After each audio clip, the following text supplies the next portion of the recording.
நம் நாடு எங்கே போய்க் கொண்டிருக்கிறது? தமிழனின் நிமிர்ந்த நெஞ்சும் நேர்கொண்ட பார்வையும் நம் தமிழ் மண்ணின் கலாச்சாரமும் பண்பாட்டினையும் ஒழுக்கத்தினையும் நேர்மையையும் உலகுக்கு பறைசாற்றும். எத்துணை எத்துணை காவியங்களும் இலக்கிய நூல்களும் அகராதிகளும் தமிழ் சான்றோர்கள் நமக்காக அளித்திருக்கிறார்களே, எதற்காக? பின்வரும் தமிழ் சமுதாயத்தினர் மரபுகளை பின்பற்றி வாழ வழி செய்து வைத்துள்ளார்கள். ஆனால் இன்றைய நிலை என்ன? இன்று நடந்து கொண்டிருக்கின்ற விஷயங்கள் என்ன? நம் கலாச்சாரமும் பண்பாடும் காற்றில் பறந்து கொண்டிருக்கிறது. நாகரீகம் என்ற பெயரில் நாம் சீர்குலைந்து கொண்டிருக்கிறோம். நாளிதழ்களிலும் தொலைக்காட்சியிலும் வரும் செய்திகள் நம்மை கூசச் செய்யவில்லையா? இல்லை யார் எப்படி போனால் என்ன என்ற எண்ணமா?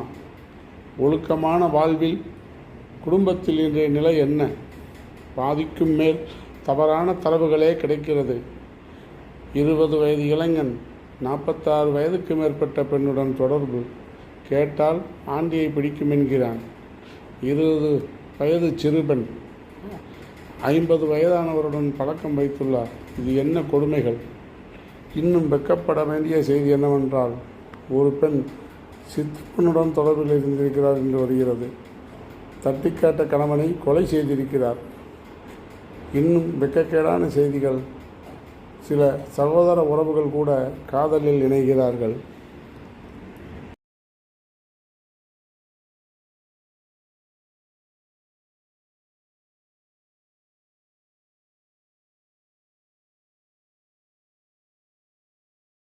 இன்னும் சொல்லப்போனால் மிகவும் வெட்கக்கேடான விஷயங்கள் அரங்கேறிக் கொண்டிருக்கின்றன.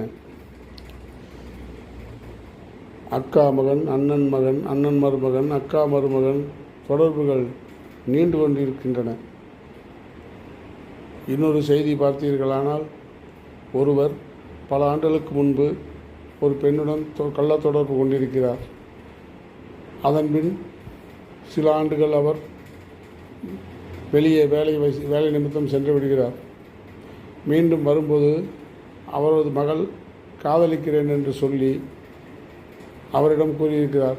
அவர் காதலிக்கும் பையனை சென்று பார்க்கும் பொழுது அந்த பையன் இவர் கள்ளத்தொடர்பு வைத்திருந்த பெண்ணின் மகனாம். முகநூலில் இந்த பகிர்வை பகிர்ந்திருக்கிறார். என்ன செய்வென்று தெரியவில்லை என்று அதில் கூறியிருக்கிறார். என்ன உலகம் இது! இது இப்படியே போய்கொண்டிருந்தால் நம் கலாச்சாரமும் பண்பாடும் சீர்குலைந்து சந்தி சிரிக்கும். இதில் ஐயப்பாடு ஏதுமில்லை. மக்கள் தாங்களாக பார்த்து திருந்த வேண்டும். நம் தமிழ் கலாச்சாரத்தையும் பண்பாட்டையும் நம் சனாதன தர்மத்தையும் எப்படி வாழ வேண்டும் என்ற முறை நெறிகளையும் பின்பற்றி மக்கள் பழமைக்கு திரும்பி நல்லபடியாக வாழ வேண்டும். இதனால் ஏகப்பட்ட கொலைகள், கற்பழிப்புகள், மற்ற போதை வஸ்துகளால் ஏற்படுகின்றன. மக்கள் இதையெல்லாம் சிந்தித்து திருந்த வேண்டும். இன்னும் சொல்லப்போனால் இந்த மேலே உள்ள தரவில் சொன்னது போல் கள்ளவுறவு வைத்தது மட்டுமல்லாமல் அவர்கள் குழந்தைகளையும் சேர்த்து வைத்து சம்மந்திகளாக போகிறார்கள். இது என்ன கன்றாவி! இது என்ன சீர்கேடு! இது எல்லாம் உலகம் தாங்குமா? மீண்டும் உலகம் அழிவு நிலைக்கு திரும்பும் என்று ஐயப்பாடாக உள்ளது. மக்களே, சிந்தியுங்கள். நன்றி.